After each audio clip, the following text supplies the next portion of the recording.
Il n'y croyait pas, et pourtant il l'a fait. Mesdames et messieurs, bonjour et bienvenue sur cette nouvelle vidéo de Hotspot. Et j'aurais même envie de dire la toute première. Très rapidement sur cette chaîne, vous retrouverez de l'actualité, principalement surf, analyse de compétition et également de la culture surf. Le but, c'est à travers des vidéos quand même assez courtes de pouvoir vous apprendre quand même des choses. Et ça se trouve, vous les connaissez déjà. Après, c'est d'apporter aussi ma touche personnelle dedans. Et puis aussi, le but, c'est de créer un échange entre nous et de parler et d'échanger de ces différents sujets et d'avoir aussi vos avis et de créer du coup une communauté de passionnés. J'ai été très court et succinct. Je pense que j'essaierai de revenir un peu dans une vidéo un petit peu plus spécialisée pour savoir vraiment ce qu'on fait sur la chaîne. Et je pense que cette vidéo sera notamment sur la page d'accueil. Et comme ça permet de savoir un petit peu ce qu'on peut retrouver, parce que sinon ça fait un peu bric-à-brac, quoi. Donc voilà. Donc c'est parti, on va attaquer notre nouveau sujet, la Millennium Wave. Aujourd'hui, on va parler quand même d'une réelle légende du surf. C'est un gars quand même qui a affronté des vagues monstrueuses. Je parle entre autres de Laird Hamilton. Il représente le free surfer par excellence. Il faut quand même penser que le gars, il fait pas de compétition, mais il repousse sans cesse des limites. C'est quand même assez dingue. Et pour en revenir un petit peu plus dans son histoire, il est né à San Francisco en 64 et a grandi à Hawaï. Quand même lieu assez propice pour apprendre le surf et pour baigner dedans. Et il devra notamment sa passion à Bill Hamilton, son beau-père. Mais ce qui fait quand même de Laird une légende, c'est pas non seulement son style ou sa force, mais c'est aussi son esprit d'innovation. Il fait quand même partie des pionniers qui ont inventé le toe-in surfing. Pour entrer un petit peu plus dans les détails, le toe-in surfing, c'est au lieu de ramer pour prendre les vagues, il se fait tracter par un jet ski pour aller chercher des monstres de 20 mètres, comme à Jaws sur l'île de Maui. Et là, on parle même plus de surf, on parle quand même de surfer des monstres. Faut quand même un moment se dire que, ouais, il en a le gars. C'est-à-dire que rien ne l'impressionne et que lui, justement, 2 mètres, c'est l'échauffement.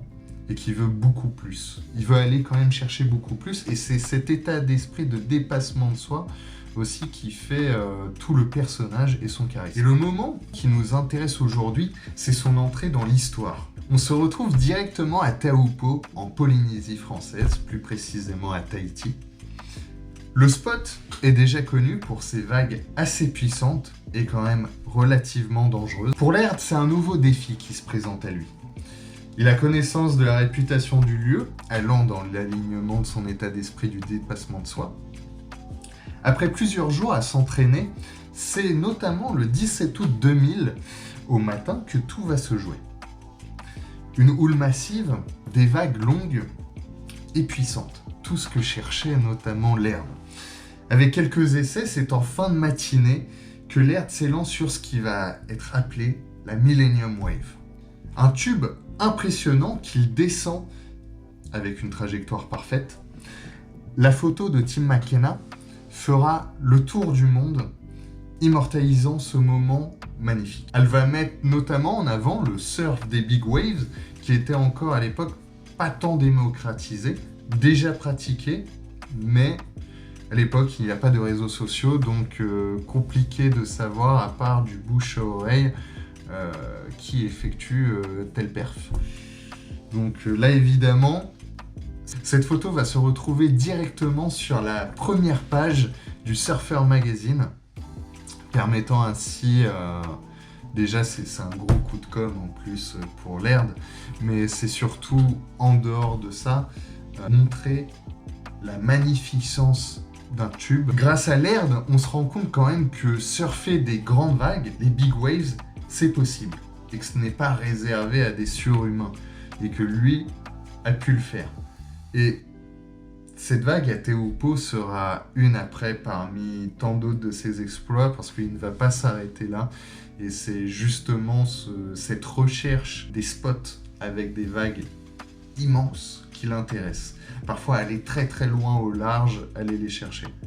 Et c'est incroyable de voir qu'il y a des gens avec cet état d'esprit qui prennent un sport et qui essayent vraiment de le pousser, mais à la limite du possible. Et lui, c'est vraiment... c'est un technicien dans ça, et il va vraiment pousser jusqu'au bout. L'air de, justement, c'est pas juste le surf qui l'intéresse en plus, c'est que le gars, il touche à tout. Alors, il touche à tout, c'est un grand mot quand même, parce qu'il reste proche de l'océan, et ça, il veut le garder. Et il va notamment, toujours dans la constance, inventer, tester et repousser des limites. Et c'est lui aussi qui va démocratiser le foilboard. Cette planche montée sur une dérive qui permet de voler au-dessus de l'eau. Et il s'est même mis au stand-up paddle, allant jusqu'à traverser la Manche debout sur sa planche pagaie à la main. C'est-à-dire que le gars, il n'y a rien qui lui fait peur à partir de ce moment-là. Déjà, il a fait la Millennium Wave, donc il s'est dit pourquoi je vais m'arrêter là. Au-delà de ses exploits, il représente quand même cet état d'esprit d'aventure, de dépassement de soi, et surtout de respect de l'océan. On peut le voir aussi apparaître au cinéma. Il a doublé un James Bond pour les cascades en surf. Et il continue aujourd'hui encore d'inspirer des générations de surfeurs et de passionnés de sport de glisse. Bref, en tout cas, l'ère d'Hamilton, c'est quand même un gars qui a poussé le sport beaucoup plus loin que sa limite initiale. Pour moi, c'est quand même un pionnier, un inventeur, mais également un modèle. Alors modèle, je mets quand même une parenthèse, parce que certains ne seront pas d'accord avec moi, et je l'entends, mais justement, ça m'intéresse aussi. Pour vous, quel est votre modèle représentant de l'univers du surf? Mais en tout cas, c'est un homme qui n'a jamais cessé de rêver grand, de surfer grand surtout, et de montrer au monde que face à la nature, l'audace et la passion n'ont pas de limite. On se retrouve dimanche prochain pour un nouveau sujet, lequel, ça c'est la surprise que je vous réserve, mais en tout cas on se donne rendez-vous pour dimanche prochain. Et sur ce, je vous dis à plus tard.